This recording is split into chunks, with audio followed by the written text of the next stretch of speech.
Hello friends, आप सभी कैसे हैं। तो आज की वीडियो मोस्ट इम्पॉर्टेंट है एंड इस वीडियो में फ्रेंड्स हम बात करने वाले हैं कि गवर्नमेंट टीचर बनने के लिए इसकी क्या प्रोसेस होती है, सीटेट एग्ज़ाम क्या होता है। फ्रेंड्स, टीचर बनने के लिए क्या सीटेट एग्ज़ाम देना ज़रूरी है, सीटेट एग्ज़ाम कौन दे सकता है। फ्रेंड्स, सीटेट एग्ज़ाम पास करने के लिए क्या मिनिमम मार्क्स होती है।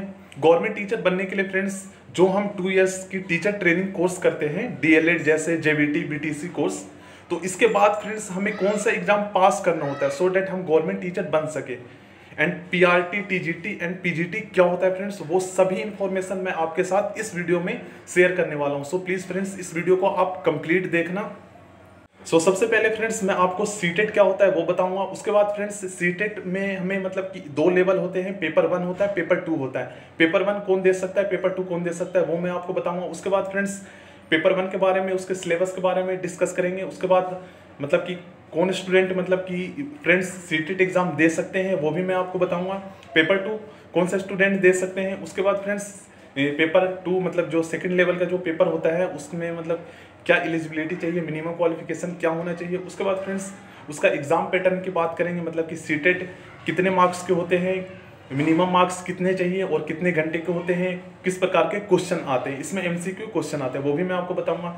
मतलब कि सिलेबस क्या होता है, कौन से सब्जेक्ट के कितने मार्क्स के क्वेश्चंस आते हैं वो मैं आपको बताऊंगा। उसके बाद फ्रेंड्स हम बात करेंगे कि पासिंग मार्क्स कैटेगरी वाइज इसमें सीटेट में डिवाइड किया गया है। मतलब कि जनरल के लिए 60%, ओबीसी एससी एसटी के लिए फ्रेंड्स 55%, मतलब कि 150 मार्क्स में से फ्रेंड्स 60% मार्क्स आने चाहिए। तो वो सभी डिस्कस कर लेंगे। उसके बाद फ्रेंड्स एक मोस्ट इंपॉर्टेंट इन्फॉर्मेशन ये है, एक बार फ्रेंड्स आप जो है स्क्रीनशॉट ले सकते हैं एंड मैं भी इस वीडियो में आपको समझा दूंगा। उसके बाद सीटेट एग्जाम में किसी भी प्रकार की नेगेटिव मार्किंग नहीं होती।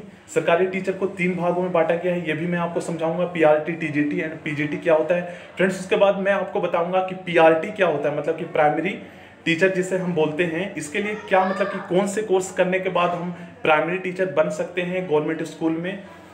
टीजीटी के लिए हमें कौन सा कोर्स करना पड़ता है, इसके लिए हम कौन सा कोर्स करके फ्रेंड्स गवर्नमेंट टीचर बन सकते हैं टीजीटी। पीजीटी के लिए फ्रेंड्स हमें कौन सा कोर्स करना होता है वो भी मैं आपके साथ इस वीडियो में कंप्लीट इन्फॉर्मेशन शेयर करूंगा। सो चलिए स्टार्ट करते हैं सीटेट से। फ्रेंड्स मैं सीटेट को एक्सप्लेन करने से पहले मैं आपको साथ एक मोस्ट इंपॉर्टेंट इन्फॉर्मेशन शेयर करना चाहता हूं। सीटेट पास करने के बाद क्या होता है, मतलब कि फ्रेंड्स यहाँ आप जो है इसे ध्यान से पढ़ें।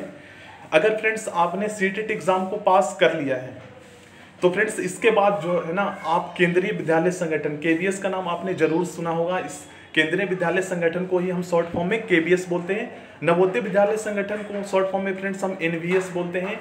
सैनिक स्कूल और प्राइवेट स्कूल डीएसएसबी में फ्रेंड्स जो वैकेंसीज निकलती है पीआरटी, प्राइमरी टीचर के लिए, तो सीटेट एग्जाम मतलब कि वे स्टूडेंट जिन्होंने सीटेट एग्जाम को पास कर लिया है, अगर उनके कम मार्क्स से ये डिपेंड नहीं करता, मिनिमम मतलब कि मार्क्स उनके आने चाहिए सो डैट वे सीटेट में पास हो। बस जो स्टूडेंट सीटेट में पास है फ्रेंड्स, एनवीएस, डीएसएसबी, केवीएस में पीआरटी के लिए जो पोस्ट निकलती हैं वो इसके लिए एलिजिबल है, मतलब कि वो इसके लिए एग्जाम दे सकते हैं। टीजीटी के लिए जो पोस्ट निकलते हैं वो इस एग्जाम को दे सकते हैं, बट फ्रेंड्स सीटेट में पास होना जरूरी है। उसके बाद एक और डाउट बहुत सारे स्टूडेंट के फ्रेंड्स ये डाउट थे कि सर डीएलएड करने के बाद क्या हमारी जॉब लग जाती है या सर उसके लिए कोई और भी एग्जाम देना पड़ता है। एंड बहुत सारे स्टूडेंट के क्वेश्चंस ये भी थे कि सर सीटेट एग्जाम क्लियर करने के बाद भी हमें कोई और एग्जाम देना होता है गवर्नमेंट टीचर बनने के लिए, या सर हमारी डायरेक्ट नौकरी लग जाती है सीटेट एग्जाम क्लियर करने के बाद। तो गाइज ऐसा नहीं है, यहाँ पर आप देख सकते हैं सीटेट पास करके आपकी सीधे मतलब कि नौकरी नहीं लगती,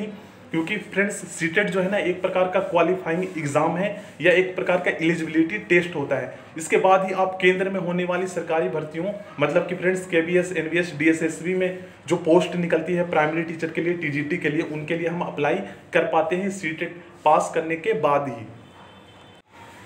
चलिए तो अब हम सीटेट के बारे में डिटेल में जान लेते हैं। एक्चुअली फ्रेंड्स सीटेट होता क्या है, इसका फ्रेंड्स फुल फॉर्म होता है central teacher eligibility test. Actually friends CTET एक प्रकार का फ्रेंड्स क्वालिफाइंग एग्जाम होता है, अगर हमें इसे सिंपल शब्दों में समझे तो। एक्चुअली फ्रेंड्स 2011 से पहले फ्रेंड्स जो टीचर की मतलब कि ये भर्तियां होती थी फ्रेंड्स मेरिट बेस पे होती थी, मतलब कि उनके 10th, 12th एंड ग्रेजुएशन में कितने मार्क्स है उसी के आधार पे फ्रेंड्स उनको जो है मतलब कि टीचर उसी के आधार पर वो बनते थे। एंड उसके बाद जो है उनके मतलब कि जो कोर्स होते थे, जैसे कि फ्रेंड्स DLED JBT या BEd, उनमें जो मार्क्स हैं उनके बेस पे उनको जो फ्रेंड्स उनको जो है टीचर की पोस्ट दी जाती थी। बट फ्रेंड्स 2011 के बाद से फ्रेंड्स सीटेट को अनिवार्य कर दिया गया था। सीटेट एग्ज़ाम फ्रेंड्स CBSE द्वारा कंडक्ट कराया जाता है एंड ये एग्ज़ाम फ्रेंड्स मतलब कि साल में 2 बार आयोजित कराए जाते हैं। सीटेट फ्रेंड्स मात्र एक पात्रता परीक्षा है। इसको पास करने के बाद आप केंद्र में, जैसा कि मैंने आपको पहले बताया था कि कोई भी DSSB KVS में फ्रेंड्स PRT TGT के लिए जो वैकेंसीज निकलती है उसके लिए जो है हम योग्य हो जाते हैं, एलिजिबल हो जाते हैं। सीटेट पास करने के बाद हम उसके लिए अप्लाई कर सकते हैं। वे स्टूडेंट जिन्होंने फ्रेंड्स सीटेट एग्जाम क्लियर नहीं किया है वे इसके लिए अप्लाई नहीं कर सकते हैं। इसलिए फ्रेंड्स ये सभी पोस्ट के लिए सीटेट एग्जाम जो है अनिवार्य है, मतलब कि इसमें पास होना जरूरी है। मिनिमम क्वालिफिकेशन इन सभी पोस्ट के लिए सीटेट चाहिए, मतलब सीटेट में पास होना चाहिए। सीटेट एग्जाम में फ्रेंड्स पेपर 1 एंड पेपर 2 होते हैं। सीटेट एग्जाम में ये पेपर 1 फ्रेंड्स कौन दे सकता है एंड पेपर 2 कौन दे सकता है वो मैं आपको बताता हूँ। तो यहाँ पर आप देख सकते हैं कि यह पेपर BTC मतलब कि जो BTC एक कोर्स होता है फ्रेंड्स एंड BSTC DLED कर चुके अभ्यर्थी जिन्होंने DLED किया है फ्रेंड्स, JBT किया है, वे मतलब कि जो है पेपर 1 दे सकते हैं। एंड पेपर 1 क्लियर करने के बाद फ्रेंड्स आप जो है 1st to 5th तक के टीचर बन जाते हैं, मतलब कि 1st to 5th तक के स्टूडेंट को आप पढ़ा सकते हैं, जिसे हम प्राइमरी टीचर बोलते हैं। एंड अब हम बात कर लेते हैं फ्रेंड्स कि मतलब कि सीटेट एग्जाम कौन दे सकता है। तो फ्रेंड्स सीटेट एग्जाम वही स्टूडेंट दे सकता है जिन्होंने फ्रेंड्स किसी भी प्रकार की टीचर ट्रेनिंग कोर्स की है, मतलब कि JBT BTC DLED BLED BEd, मतलब कि ये टीचर ट्रेनिंग कोर्स है। इसको करने के बाद ही आप जो है सीटेट एग्जाम दे सकते हैं। ऐसा नहीं है फ्रेंड्स कि जिन्होंने BA BSc BCom किया है वे इसके लिए एलिजिबल होंगे, ऐसा नहीं है। जिन्होंने BA किया है फ्रेंड्स वो सीटेट एग्जाम नहीं दे सकते, जिन्होंने BSc किया है वो इस एग्जाम को नहीं दे सकते। जिन्होंने friends only teacher training course किया है वही स्टूडेंट सीटेट एग्जाम दे सकते हैं। अब हम पेपर 2 की बात कर लेते हैं। तो यह पेपर ग्रेजुएशन और 2 साल का डिप्लोमा कोर्स कर चुके, डिग्री कर चुके स्टूडेंट ही दे सकते हैं। मतलब कि फ्रेंड्स पेपर 2 वही स्टूडेंट दे सकते हैं जिन्होंने BEd कोर्स किया है एंड उसके बाद उन्होंने ग्रेजुएशन किया है। इसमें फ्रेंड्स आप 6 to 8 क्लास तक के टीचर बनने के लिए एलिजिबल हो जाते हैं। यहाँ पर क्वालिफिकेशन देख सकते हैं मिनिमम से पेपर 2 की BEd प्लस में ग्रेजुएशन में आपके कम से कम 50% मार्क्स आने चाहिए। तो अगर आप फ्रेंड्स BEd प्लस ग्रेजुएशन आप कर चुके हैं तो पेपर 1 एंड पेपर 2 दोनों दे सकते हैं आप। अब हम एक मोस्ट इंपॉर्टेंट थिंग डिस्कस कर लेते हैं फ्रेंड्स। सीटेट पेपर के लेवल 1st और 2nd दोनों में कुल जो है ना, मतलब कि पेपर 1 एंड पेपर 2 में दोनों में फ्रेंड्स 150 मार्क्स के 150% होते हैं एंड ये सभी 150 मार्क्स के ही होते हैं। एंड हमें 150 मिनट दिया जाता है इसको करने के लिए। एंड ये सभी क्वेश्चन फ्रेंड्स MCQ होते हैं, मल्टीपल चॉइस क्वेश्चंस। एंड हमें जो है 2.5 घंटे का टाइम दिया जाता है। 150 मार्क्स के पेपर होते हैं, 150 क्वेश्चंस इसमें होते हैं। एंड तो आप सिलेबस देख सकते हैं सीटेट पेपर 1 की। भाषा 1 मतलब कि हिंदी, उसके बाद इंग्लिश, हिंदी 30 मार्क्स के होते हैं। इनमें सभी ग्रामर होते हैं। एंड ये सभी क्वेश्चंस फ्रेंड्स आपके जो है DLED पेपर फ्रेंड्स 60 से 70% जो मतलब कि क्वेश्चंस आते हैं वो आपके DLED के सिलेबस के ही होते हैं। DLED first year and DLED second year. So friends अगर आपको मतलब कि कन्फ्यूजन अभी भी है तो फ्रेंड्स जो पेपर सीटेट के प्रीवियस ईयर के है वो भी मैं आपको शो कर दूंगा। तो 30 मार्क्स के फ्रेंड्स हिंदी के क्वेश्चन होते हैं, 30 मार्क्स इंग्लिश, उसके बाद चाइल्ड डेवलपमेंट, जैसा कि आपका DLED फर्स्ट ईयर में चाइल्ड डेवलपमेंट ऑलरेडी है बुक, उसके बाद EBS भी है आपका, उसके बाद मैथमेटिक्स, ये सभी 30 मार्क्स के होते हैं। तो यहाँ पर हो गए 150 मार्क्स। एंड एक मोस्ट इंपॉर्टेंट क्वेश्चन यह था फ्रेंड्स कि सीटेट पास करने के लिए मिनिमम कितने मार्क्स चाहिए। तो यहाँ पर फ्रेंड्स सीटेट पास होने के लिए फ्रेंड्स यहाँ पर जो है ना मार्क्स कैटेगरी वाइज जो है डिस्ट्रीब्यूट किया गया है। जनरल के लिए फ्रेंड्स सीटेट में आपके 60% मार्क्स आने चाहिए, मतलब कि फ्रेंड्स 150 मार्क्स का 60% 90 मार्क्स होते हैं। उसके बाद friends OBC SC ST student के लिए 55% मिनिमम मार्क्स रखा गया है सीटेट एग्जाम को पास करने के लिए। तो 55% 150 का फ्रेंड्स 82.5 मार्क्स होते हैं। अगर हम फ्रेंड्स सीटेट की पेपर की बात करें तो इसके लिए जो है फ्रेंड्स, इसके लिए अगर आप अप्लाई करना चाहते हैं तो OBC जनरल के लिए फ्रेंड्स 1000 रुपीज़ होती है application form fees fees and SC ST के लिए फ्रेंड्स एप्लीकेशन फॉर्म फीस जो होती है वो 500 रुपीज़ होती है सीटेट एग्ज़ाम की। जैसा कि फ्रेंड्स आपको पता ही है कि ये सभी एग्ज़ाम जो है ऑनलाइन होने वाले हैं। सीटेट एग्ज़ाम पहले फ्रेंड्स ऑफलाइन होता था। सीटेट एग्ज़ाम में फ्रेंड्स कोई भी निगेटिव मार्किंग नहीं होती है। अगर आप गलत भी कर देते हैं तो उसमें कोई भी आपके मार्क्स काटे नहीं जाते हैं। जैसा कि फ्रेंड्स मैंने आपको पहले ही इसके रिगार्डिंग डिस्कस किया था, तो यहाँ पर एक बार और समझ सकते हैं कि अगर आपने फ्रेंड्स सीटेट एग्ज़ाम को पास कर लिया है तो जो वैकेंसीज निकलती है KBS में, DSSV में, NVS में, सैनिक स्कूल में, मतलब कि PRT एंड TGT के लिए, तो उसके लिए आप अप्लाई कर सकते हैं। सीटेट एग्ज़ाम क्लियर करने के बाद ही जो है आपकी नौकरी नहीं लग जाती फ्रेंड्स। इसके बाद जो है DSSV KBS में जो PRT TGT की पोस्ट के लिए जो वैकेंसीज निकलती हैं उसके एग्ज़ाम को क्लियर करने के बाद आपको जो है फ्रेंड्स इंटरव्यू पास करना होता है। इन सभी प्रोसेस के बाद ही जो है आप टीचर बन पाते हैं। तो काफ़ी लॉन्ग प्रोसेस है, कॉम्प्लिकेटेड प्रोसेस है, बट फ्रेंड्स प्रिपरेशन करके सभी हो सकता है। एंड अब हम कुछ इंपॉर्टेंट इन्फॉर्मेशन समझ लेते हैं। वो ये है फ्रेंड्स कि जो गवर्नमेंट टीचर होते हैं उनको 3 भागों में बांटा गया है। मतलब कि फर्स्ट जो है friends PRT, second TGT and third जो है PGT।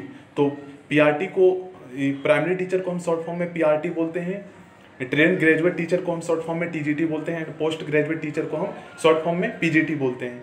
तो इसके लिए फ्रेंड्स अगर आप प्राइमरी टीचर बनना चाहते हैं तो इसके लिए हमें कौन सा कोर्स करना पड़ता है? तो फ्रेंड्स इसके लिए हमें, अगर आपने 12th पास कर लिया है, अगर 12th पास करने के बाद ही फ्रेंड्स अगर आप DLED JVT BTC 2 इयर्स का फुल टाइम डिप्लोमा कोर्स करते हैं तो आप जो है फ्रेंड्स PRT टीचर बन जाते हैं। बट PRT टीचर आप तभी बनते हैं जब आप फ्रेंड्स सीटेट एग्ज़ाम क्लियर करते हैं। एंड उसके बाद फ्रेंड्स जो PRT की जो वैकेंसीज निकलती है DSSV KBS में, उसको एग्ज़ाम अगर आप क्लियर कर लेते हैं तो आप जो है गवर्नमेंट स्कूल में PRT टीचर बन जाते हैं। तो इसके लिए फ्रेंड्स मैंने आपको बता दिया है कि कौन कौन से कोर्स करने होते हैं। DLED JVT BTC, इसके लिए ग्रेजुएशन जरूरी नहीं है। उसके बाद फ्रेंड्स TGT के लिए आपका जो है DLED BTC JVT से काम नहीं चलता। यहाँ पर फ्रेंड्स आपका जो है BEd कोर्स करना जरूरी है एंड 12th क्लास पास तो होना जरूरी है ही। उसके बाद फ्रेंड्स ग्रेजुएशन भी आपका जरूरी है। यहाँ पर आप पढ़ सकते हैं कि इसमें आप स्टैंडर्ड क्लास के स्टूडेंट को पढ़ा सकते हैं, यानी कि 6 से 10th क्लास तक के बच्चों को पढ़ा सकते हैं। इसके लिए फ्रेंड्स आपके पास तो ग्रेजुएशन की डिग्री होना ही चाहिए, साथ ही में friends bachelor of education BEd की डिग्री होनी चाहिए। मतलब कि ग्रेजुएशन प्लस में BEd की डिग्री होगी तभी आप जो है TGT टीचर बन पाएंगे। एंड इसमें मैंने आपको बताया कि सीटेट एग्ज़ाम भी क्लियर करना होता है। ये कोर्स पूरे 2 साल का होता है और आप इतना करने के बाद खूब आराम से 6 से 8 तक के स्टूडेंट को पढ़ा सकते हैं। तो सीटेट एग्ज़ाम देना सभी में ज़रूरी है। उसके बाद फ्रेंड्स PGT, जिसे पोस्ट ग्रेजुएट टीचर बोलते हैं, ये बहुत ही स्टैंडर्ड टीचर होते हैं। इसमें आप 11th से 12th के स्टूडेंट को पढ़ा सकते हैं, लेकिन इसके लिए आपके पास पोस्ट ग्रेजुएशन और BEd की डिग्री होना चाहिए। इसमें friends DLED JVT BTC course से बिल्कुल भी काम नहीं चलता। यहाँ पर आपके पास फ्रेंड्स पोस्ट ग्रेजुएशन की डिग्री होनी चाहिए, मतलब कि MA। उसके बाद फ्रेंड्स आपका जो है मतलब कि BEd कोर्स करना जरूरी है। BEd में अच्छे मार्क्स भी होना चाहिए, डिग्री होना चाहिए वो अभी अच्छे मार्क्स के साथ, तभी आपको मौका मिल सकता है स्टैंडर्ड स्टूडेंट को पढ़ाने के लिए। तो PGT आप समझ चुके हैं। इसमें फ्रेंड्स हम 11th एंड 12th तक के स्टूडेंट को पढ़ाते हैं। जैसे फ्रेंड्स 11th में पॉलिटिकल साइंस, इंग्लिश ये सभी पढ़ाते हैं, हिस्ट्री, केमिस्ट्री ये सभी। तो पोस्ट ग्रेजुएट टीचर होते हैं वो सभी। तो उनके लिए फ्रेंड्स क्या मिनिमम क्वालिफिकेशन होनी चाहिए? उनके लिए BEd प्लस में ग्रेजुएट, पोस्ट ग्रेजुएट होना चाहिए। TGT में फ्रेंड्स आप 10th तक को पढ़ाते हैं, इसमें जो है पोस्ट ग्रेजुएशन की जरूरत नहीं है, ग्रेजुएशन होना चाहिए। एंड उसके बाद आपका BEd का जो है 2 इयर्स का कोर्स होना चाहिए। उसके बाद आप PRT भी समझ चुके हैं। इस प्रकार आप समझ सकते हैं फ्रेंड्स कि JVT, BTC, DLED and BEd में क्या डिफरेंस है, BEd करने वाले स्टूडेंट को क्या बेनिफिट होता है एंड JVT, DLED, BTC करने वाले स्टूडेंट को क्या बेनिफिट होता है। इसलिए फ्रेंड्स बहुत सारे स्टूडेंट जो है वो BEd करते हैं अपना ग्रेजुएशन कंप्लीट करने के बाद। तो बहुत सारे स्टूडेंट फ्रेंड्स अपना 12th क्लास पास करने के बाद JVT 2 इयर्स का जो है टीचर ट्रेनिंग कोर्स करते हैं। इस प्रकार फ्रेंड्स आप समझ सकते हैं कि DLED, JVT and BTC course करने का क्या बेनिफिट है एंड BEd कोर्स करने का क्या बेनिफिट है। एंड अगर फ्रेंड्स इसके रिगार्डिंग आपको कुछ भी डाउट है तो आप जो है कमेंट बॉक्स में पूछ सकते हैं। ऐसे ही इंपॉर्टेंट वीडियो के लिए फ्रेंड्स प्लीज़ मेरा चैनल को सब्सक्राइब कर लेना। एंड फ्रेंड्स मेरी वीडियो को प्लीज़ आप जो है आपके जो DLED की ग्रुप है उसमें ज़रूर शेयर करना friends. So thank you friends, next video में मिलते हैं काफ़ी इंपॉर्टेंट इन्फॉर्मेशन के साथ।